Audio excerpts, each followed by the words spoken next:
Hey guys, welcome back to the channel. आज की इस वीडियो में हम बात करने वाले हैं गौरव तनेजा एंड ऋतु राठी के बारे में। So let's talk about that. Gaurav Taneja and Ritu Rathee को तो आप लोग जानते ही हैं, जो कि एक फैमिली व्लॉगर हैं। इन दिनों गौरव एंड ऋतु को बहुत ज़्यादा हेट मिल रहा है। डे बाय डे इनके लिए लोगों का जो हेट है वो बढ़ता ही जा रहा है। एंड इसके पीछे कुछ रीज़न्स है जिसकी वजह से ये सब कुछ हो रहा है, जो कि हम इस वीडियो में डिस्कस करेंगे। एंड ये बात आप लोगों को पता है कि यूट्यूब पे बहुत डिफरेंट टाइप के कंटेंट अवेलेबल होते हैं, और जिसमें से कि सबसे ज़्यादा लोगों को इंटरेस्टिंग लगता है फैमिली व्लॉगिंग, क्योंकि वो रिलेटेबल होते हैं एंड लोग उसमें अपनी पर्सनल लाइफ दिखाते हैं। एंड बहुत सारे व्लॉगर्स ये भूल जाते हैं कि उनको अपने व्लॉग में कहाँ बाउंड्री ड्रॉ करनी है, कौन से लिमिट तक क्या चीज़ व्लॉग में जानी चाहिए और क्या चीज़ नहीं जानी चाहिए, ये सब कुछ वो भूल जाते हैं। So coming to the point, अभी जो मैंने ये बोला इसके पीछे का रीज़न क्या है। जब आप लोग ये वीडियो को पूरा देख लोगे then you guys will understand कि मैंने ये क्यों बोला एंड इसके पीछे का मेरा क्या रीज़न था। So let's continue. Gaurav and Ritu का जो यूट्यूब करियर है उसमें बहुत बड़ा डाउनफॉल देखने को मिल रहा है। एक तो होता है कि डाउनफॉल आना, कि आपके व्यूज़ पहले ज़्यादा आ रहे थे अब कम आ रहे हैं, और एक होता है कि आपको हेट भी मिल रहा है। तो इन दोनों चीज़ों में बहुत डिफरेंस है। एंड फर्स्ट रीज़न के गौरव एंड ऋतु को इतना हेट क्यों मिल रहा है, उसके पीछे का रीज़न क्या है, तो वो है फर्स्ट ऑफ ऑल तो है क्रिंज कंटेंट को लेकर, जिस पे मैं ऑलरेडी एक वीडियो बना चुकी हूँ। अगर आप में से किसी ने भी नहीं देखा है तो नीचे डिस्क्रिप्शन बॉक्स में मैं लिंक दे रही हूँ, आप लोग वहाँ से जाके देख सकते हैं। और सेकेंडली, जो गौरव एंड ऋतु है उनकी पेरेंटिंग को लेकर लोग बहुत कुछ बोल रहे हैं कि इन्होंने अपने जो बच्चे हैं उनको एज अ व्यूज़ के लिए यूज़ किया है, कंटेंट के लिए वो यूज़ कर रहे हैं उसका। यहाँ पे दो पर्सपेक्टिव सामने आते हैं। एक तो है वो पेरेंट का, जो कि अपने बच्चे का एवरी सिंगल मोमेंट को कैप्चर कर रहे हैं फॉर द फ्यूचर, कि जब वो लोग बड़े हो जाएंगे तो उन्हें दिखाएंगे कि वो लोग कैसे दिखते थे, कैसे बात करते थे, वो बचपन में किस तरह से थे। सेकंड पर्सपेक्टिव, जो कि हमें फैक्ट और रियलिटी की साइड लेके जाता है कि क्या इतना exposure of camera for a child, क्या ये सही है या फिर ये गलत है। एंड ये बात तो आपने पक्का सुनी होगी कि what goes on internet stays on internet. Kids are very innocent, उनको नहीं समझ में आता है कि what's happening around them, but जो उनके पेरेंट्स होते हैं उनको सब कुछ पता चलता है, but still they do it. इतना camera exposure at this age, जिसकी वजह से उनके बिहेवियर में भी बहुत सारे डिफरेंसेस आते हैं, क्योंकि they try to act like their parents, कि जैसे उनके पेरेंट्स कैमरा के आगे एक्ट कर रहे हैं, बिहेव कर रहे हैं, इन द सेम वे वो भी वही कॉपी करने का कोशिश करते हैं।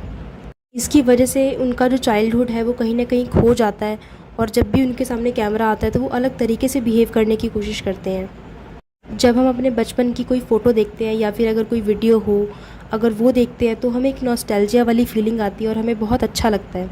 बट अगर आप ये सोच के देखो कि अगर आपका पूरा चाइल्डहुड ही किसी ने फ़िल्म करके इंटरनेट पे डाल दिया हो तो आप लोगों को कैसा लगेगा। तो क्या आप लोगों को नॉस्टैल्जिया वाली फीलिंग आएगी? कभी भी नहीं, हो ही नहीं सकता।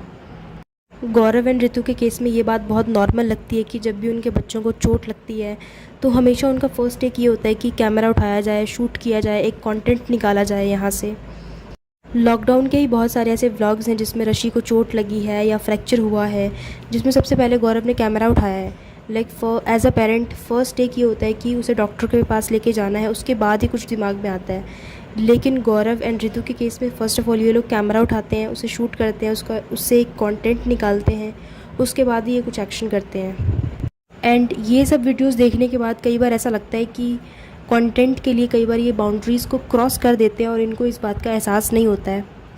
एंड कुछ लोग ऐसे हैं जिनके मैंने कमेंट्स रीड किए थे और उन्होंने ऐसा बोला कि इनके जो बच्चे हैं ये भी कंटेंट देने की कोशिश करते हैं। तो फर्स्ट ऑफ ऑल तो मैं उनको बोलना चाहूँगी कि just look at their faces यार, दे गाइज आर सो इनोसेंट। ये लोग कंटेंट कैसे दे सकते हैं? इनको पता ही नहीं है कि इनके साथ आसपास क्या हो रहा है, व्हाट्स हैपनिंग अराउंड देम। इनकी एज देखो आप, क्या ये कंटेंट दे सकते हैं? लेकिन ये बात ज़रूर सच है कि जैसा कि मैंने पहले भी बोला कि जैसे इनके पेरेंट्स एक्ट करते हैं कैमरा के सामने, वैसे ही ये लोग भी ट्राई करते हैं। बट इसका मतलब ये नहीं है कि जो बच्चे हैं वो भी कंटेंट देने की कोशिश करते हैं, ऐसा कभी भी हो ही नहीं सकता। And specially at this age, जो इनकी एज है उस एज पे तो बिल्कुल भी नहीं।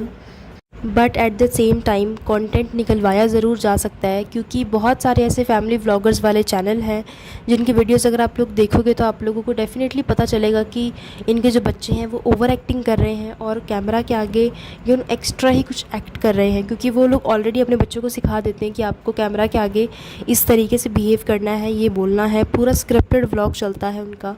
मैं ऑब्वियसली यहाँ पर नाम नहीं लेना चाहूँगी। एंड अगर पर्सनली मैं बताऊं तो फ्लाइंग बीस्ट के जो व्लॉग्स हैं उनको देखकर मुझे कभी भी ऐसा नहीं लगा कि इन्होंने अपने बच्चों को सिखाया है कि आपने कैमरे के आगे इस तरीके से बिहेव करना है या ये बोलना है। कभी भी मुझे ऐसा नहीं लगा, क्योंकि यही तो इनके व्लॉग्स की खासियत है और इसी वजह से तो लोगों ने इनके व्लॉग्स को इतना पसंद किया था। लॉकडाउन में इनके व्लॉग्स को लोग इतना पसंद कर रहे थे, इतना देख रहे थे, क्योंकि उसमें बच्चे की जो इनोसेंस थी वो दिख रही थी और जो रियलिटी थी वो सामने थी। लोग रिलेट कर पा रहे थे। बहुत ही होलसम व्लॉग्स हुआ करते थे जो कि मुझे पर्सनली आज भी बहुत ज़्यादा पसंद है।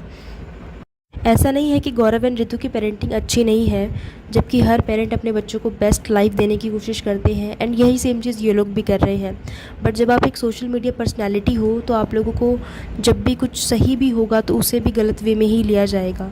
वो इंसिडेंट तो आप लोगों को डेफिनेटली याद होगा जब ऋषि ने बालकनी से फ़ोन नीचे फेंक दिया था और जब ऋतु ने उसे डांटा तो उसे चाइल्ड अब्यूज़ का नाम दे दिया गया, जबकि इस बात का कोई मतलब ही नहीं बनता कि वो चाइल्ड अब्यूज़ है। अगर बच्चे ने कुछ गलत किया है तो ऑब्वियसली पेरेंट्स से डांट पड़ेगी, और अगर पेरेंट्स डांट रहे हैं अपने बच्चे को कुछ गलत करने पे, दैट डजंट मीन कि वो चाइल्ड अब्यूज़ है।